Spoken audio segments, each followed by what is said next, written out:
Hello and welcome to the Inner Gamer On. My name is Breganowski. I'm Austin Morales, and day 3 of E3 is well on its way. We just finished the Ubisoft press conference. I'm greatly more hyped than before this last one. So Square Enix's. Brett, how do you feel right now?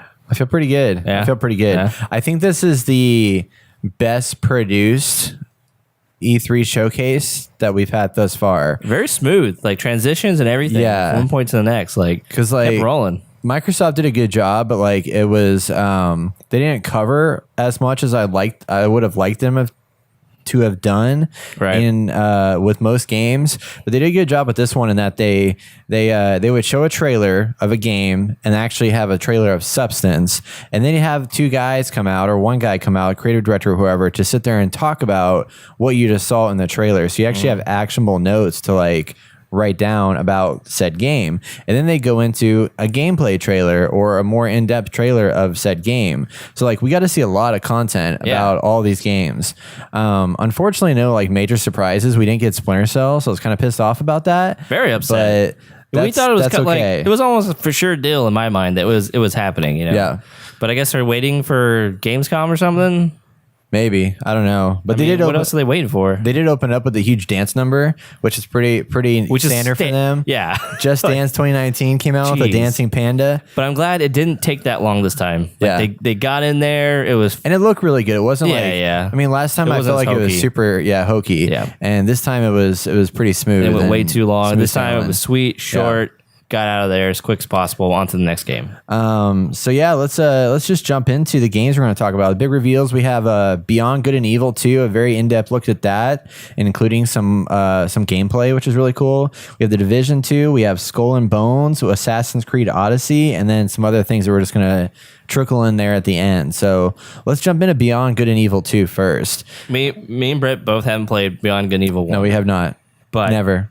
This actually looks really good, and they're really hyping this up, being like this is an immersive, super expansive open world game where you can go from the slums and back alleys of a city to the skies, fighting stuff, to out into outer space and going to another planet. Like that's what they were saying this game's going to be like. Yeah, quite amazing. We've heard stuff like that before.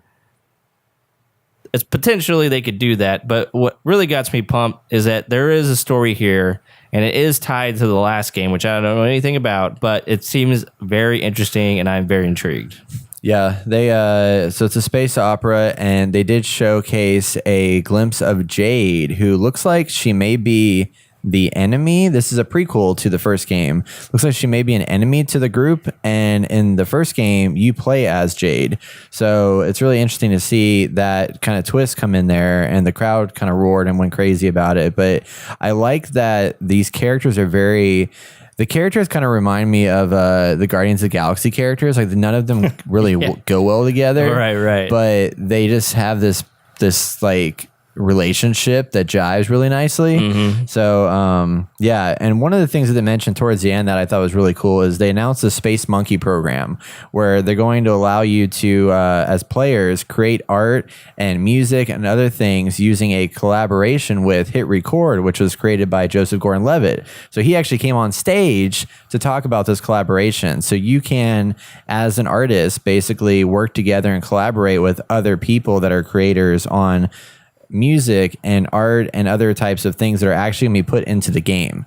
So I thought that was a really cool idea, cool collaboration there, and perfect, exactly what they need, especially for this. And I think this is something that Battlefield could have done, because it wasn't 2142 the same way where they're going to have ads. Yeah, they're going to have little banner ads that you could create and put in there, but they never did. I mean, I guess it happened. I don't know what happened with that, honestly.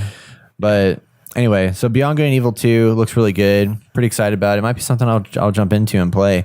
Then they went into the Division 2, which they gave a lot of information about this. We'd already seen a lot, but even more with this one. It's set 7 months later from after Division 1, and the virus has burnt itself out, and America is tearing itself apart. It takes place in Washington, D.C., and the cinematic trailer shows a lot of really intense emotions, like the anger of the community. There's buried people literally in the middle of courtyards. There's people just blatantly in the middle of nowhere, just like popping people in the head and killing them. Like, it's a very dark game. But the story is set up where you're the last line of defense, where you can either be, where if you fail, history will be written for the tyrants, or if you win, you'll be remembered as the people that basically brought this society back away from the brink of disaster. Right. You're like the only remnants of government left, apparently. At least that's what it seems like. Yeah, it's you're just kind of like a resistance group that's trying to like. But the division was part of the government. Light. Yeah, I don't know. Maybe. No, it is. From the first game, you're part of the government. You're sitting into. I mean, you're like the super covert. Yeah. That's right. Covert ops team. Yeah. And now you're like, you're the only thing left. Yeah. Which is funny. Very interesting. But the trailer really got me pumped, and I feel like the setting and how it ties into the people, like this is supposed to be set, in today's world. I don't know what year it said it was set in. Do you remember? 7 months after. I think it's 20. Like it's set in the future, right? It's like 2030 or I don't know, something like that. It's set in our future, but more closer to home, obviously. And the way that they ground this whole IP this time makes a lot of sense. And it all works, at least in my mind. When the first one, the enemies that were there seemed really out of place and like over the top. And it didn't seem like a mob of people coming together. Like they seem way too tactical. Now this, the government's fallen, everything's gone to hell in a handbasket across the U.S. So it makes sense that there would be these rebel people or enemies out there who have militarized to a certain degree. 2015 actually was when the first game was set. So this is still okay. This is 2016. All right. Well, it makes even more sense then. Yeah.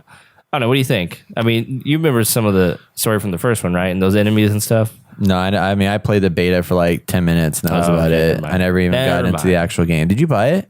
No, I didn't buy it. Oh, okay. I played the beta. Yeah. And that was it. So a couple of things that they mentioned is that there's a couple new additions to this. So you're going to have different types of specializations, your sharpshooter, your demolitionist, your survivalist, and then you start with a signature weapon and grow in power and unlock additional tools and abilities, such as exclusive versions of skills.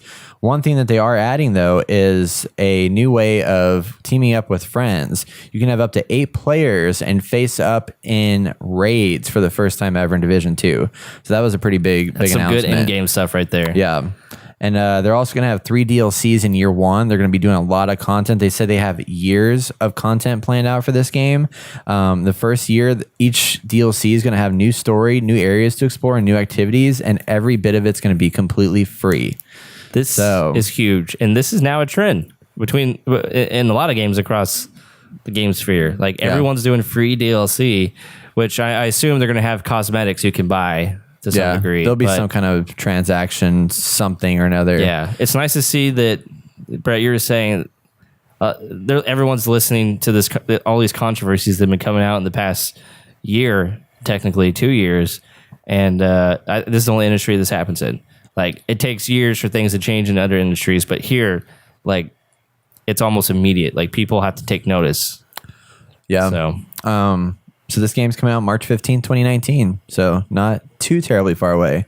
Next one we have is Skull and Bones. This is their pirate game that feels at first like something related to Sea of Thieves, but in reality, the player is the ship, not a player that walks around. So you control a ship in that you're not only piloting the ship, but you can switch your character around to be up in the crow's nest. You can be on the one side of the cannons. You can be on the other side of the cannon. So you can jump around all over it, but you're controlling every aspect of that ship.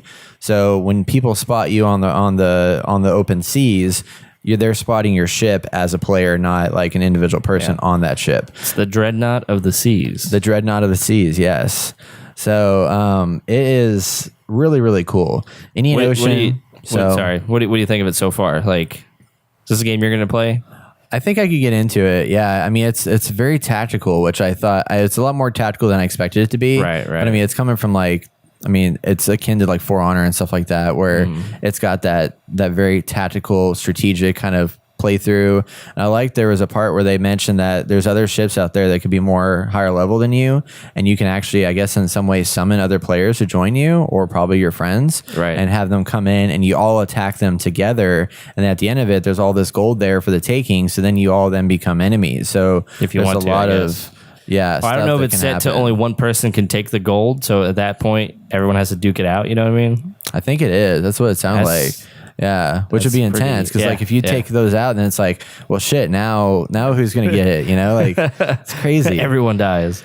But they have a little hideout hub world in the game, so you can go in there and customize your ship with a lot of customizations, like change out all the cannons. You can make them look different, change every aspect of your ship, basically. And it's all about collecting loot and stealing from other pirates and just going crazy. But the graphics look amazing. The water looks amazing. The combat looks really good. It's coming out in 2019. I think this can really kind of... I know Sea of Thieves is its own kind of game, but I think this could beat it out. Like, I can see a lot of people flocking to this to get their sea action.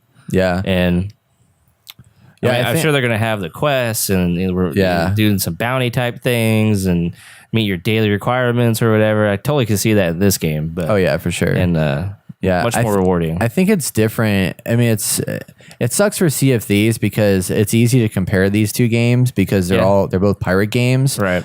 But I don't think necessarily they should be compared because they're different. There's different goals in these games. No, I get it. Like, Skull and Bones is very much like it's a tactical naval combat simulator, more or less, where it's all about combat.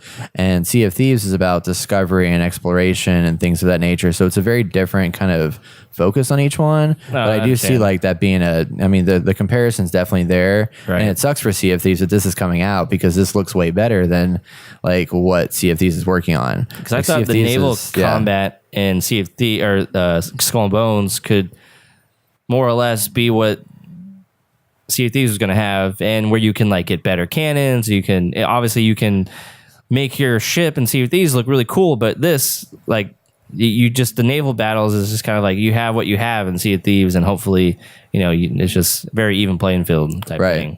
Yeah. I was hoping there'd be more customization on the ship, and there's not. Yeah, I was too. I really was. I mean, like, I want to jump back into Sea of Thieves just to see what the cosmetics upgrades are like now, but still, it's not like this seems like it's done the right way, like it's Gold Bones, where I mean, you go to your thing, you get all this loot. Like the loot's much easier to get. Sure, it is. It's extremely focused, and it's combat. Like they focus in on pulling that thing out of Assassin's Creed, bringing it in here, and like that's what you're doing in this game, which is really nice. Right. Speaking of Assassin's Creed.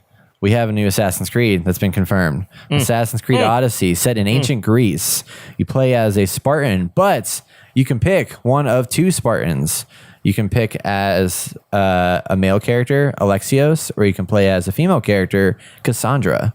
And that's new. That's different. I really dig that, actually. I do too. Yeah. It's nice. I mean, I know they've done it before in other games, but to bring to Assassin's Creed is pretty cool. Yeah. Because it's been all male protagonists the whole way through. Yeah, what was that one Assassin's Creed that they brought out where there was like two, but it was set in like London. Syndicate. Yeah, was it Syndicate? Yeah, it was Syndicate. Because could you play as both of them? Or I no, don't remember now. It was one story, but you would change like different parts of the story. You play as different characters. I think that's what it was. I don't remember. Yeah, I think that's what it was. So you were like you play some of the character. You were brother and sister, right? And then every once in a while you would swap out to play a different character based on that particular story element. But in this case, like you can play as a character all the way through, all through and through. Sea battles are back, so you can jump on the ships and sail the high seas and explore. And obviously it's gorgeous, using the same engine, it looks like, as Assassin's Creed Origins. Yep, exactly.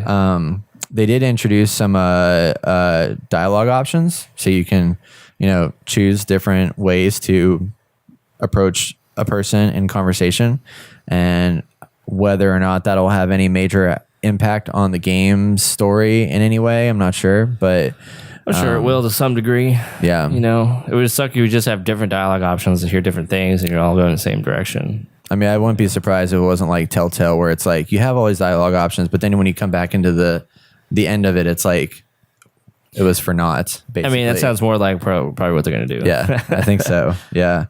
But I don't know. What do you think about this? You excited? Oh, yeah. No, I'm super pumped. I mean, Origins was really good. I really enjoyed it. And them just building on that and taking it to Greece, new characters. I mean, I love the Spartan and all that. Like during that time, like I found that very fascinating in history. We should see some really cool areas, some really cool set pieces. I only assume. Well, what we did see was some battle combat where there was a giant battle happening on the beach, and you could jump in there, and then you're with Spartans. I don't know who they're fighting actually, but you killed the other guys. It's a huge battle though, which is awesome. Like I'm hoping to see more of that on an even grander scale as the game progresses. Yeah, I like Greek architecture is very fascinating to me, and they mentioned in the trailer that it's during the age of Athens where there was like the rise of democracy, the invention of modern medicine, Western philosophy, and then modern age art that was introduced in this era. So it's kind of like a turning point for civilization in general, and Spartans particularly are. I mean, their armor is amazing, but they have such a kind of royal looking, like area to like the space that they inhabit is very feels like royalty everywhere. And flowing water and just beautiful buildings and just like all this like nature and stuff like that. So I'm excited to explore that world. I'm sure we'll get a discovery tour. So right. That'll be coming. Which they did say that Far Cry is not going to Discovery Tour in the pre-show, which is pretty hilarious. You probably don't need that. And then October 5th, so this year it's coming out, which is around the same time as Red Dead Redemption 2. So which world are you going to jump into? I don't know. I guess you get one and I'll get the other. Huh? There you go. So those are the big announcements. Let's jump into some of the other things they talked about. Actual rapid fire. Austin, I'll let you jump in. All right, we got Rainbow Six Siege, which is discussing some esports in the game with the community, and they're producing a documentary showing everything. So that's all coming out August 13th through 19th. Yep. And then Trials Rising was introduced. So in Trials Rising, it is a much bigger, grander Trials game. And you run around the world and do a lot of crazy crashes and stunts and things where you blow up in wrecking balls and fall into like nuclear power plant pits and explode and fall into lava, all kinds of crazy stuff. And it looked very, very wild and crazy, and it's the first time it's ever come to Switch. So it'll be here on the Switch in February of 2019. So that's if you come to our events, awesome. We're probably going to have it once it gets released. So I'm excited. Yeah. We also have Mario plus Rabbids Donkey Kong Adventure. Yeah. So Donkey Kong is coming to Rabbids, which looks really, really fun, actually. And it might be worth buying. It's a DLC. It's coming out 26th. We get new worlds to explore, and we're getting new enemies as well. And it all looks very, very amazing. And during that trailer, it was fascinating because they had the band Critical Hit come out and play live music during the trailer, which was epic to see. And just like it was kind of heavier like rock music and stuff. And they were just running the trailer through, and the trailer was zany and wild and just like what I want from a Mario plus Rabbids game. Exactly. So, it was very cool. Then we had Transference VR, which is a collaboration between one of Ubisoft's development studios and Spectre Vision, which was co-founded by Elijah Wood. So Elijah Wood came out on stage and had a brief moment where he I think totally forgot what he was trying to say and had like a few 5-second pause there where he was like, I don't know what to say. But this combines the storytelling techniques of film with video game technology. So there's some live action stuff in this game, and then there's some game elements. And they mentioned they were solving puzzles while shifting between different family members inside this game. It looked very dark, very creepy. So that's about all I know about it, but it looks interesting. So we also have Starlink Battle of Atlas, which is a game which also has amiibo type element or like products you can buy to play in the game.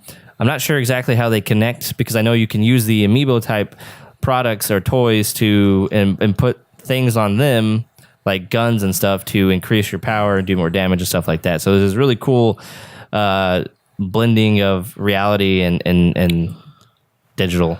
So it comes out October 16th, and then Miyamoto appeared randomly. He was at the Ubisoft conference, and they announced they're doing a Star Fox little mesh with them. So that could be kind of cool. Star Fox ship to the game. Yeah. So that'll be pretty nice. Then we had For Honor at the very end to cap off the show. Well, we didn't cap off the show. Capped off our small announcements. But For Honor, they're doing a starter edition that's coming out for free from June 11th to 18th. So you can try out the game if you want to like jump back into all the new additions that they've added. They did add a new faction with their Marching Fire content. And on the 16th, they're bringing out a new multiplayer mode in which it's castle sieges called Breach, where you have two teams that are like, one's defending, one's attacking, and it's all out warfare, and it looks really neat. Man. But I don't think I'm going to get For Honor. Yeah, just because I wish they had that to begin with. I know, I do too. Well. So that's it from Ubisoft. It was a very well-produced show. Oh, yeah. Like, not a... I mean, it was actually a lot of games. I was really surprised. I mean, it almost ran 2 hours long. And really deep dives into these games that they're talking about. And nothing like, you know... oh my gosh, that's amazing, I can't believe that's here kind of experience, but they still look really good and they know how to sell it. So Austin, what would you rate this conference? I'm gonna give it an 8.5. It did really good. They really just the pacing of the whole show was very smooth. They didn't linger on one thing too long. They showed you enough to get you pumped about that game, and obviously some of these things have already been shown in the conferences prior, but now they kind of really dug into what all this stuff means, what we saw prior, and they gave us new trailers, stuff like that. And so, yeah, 8.5. Did a good job. Awesome. I want to rate a little bit higher, and I'm really struggling with this one because I gave Xbox a 9, but I think I'm going to give this one an 8.75 because the only reason I rated a little less is because there are some games in this list I'm not as excited about as I am in Microsoft's Xbox conference.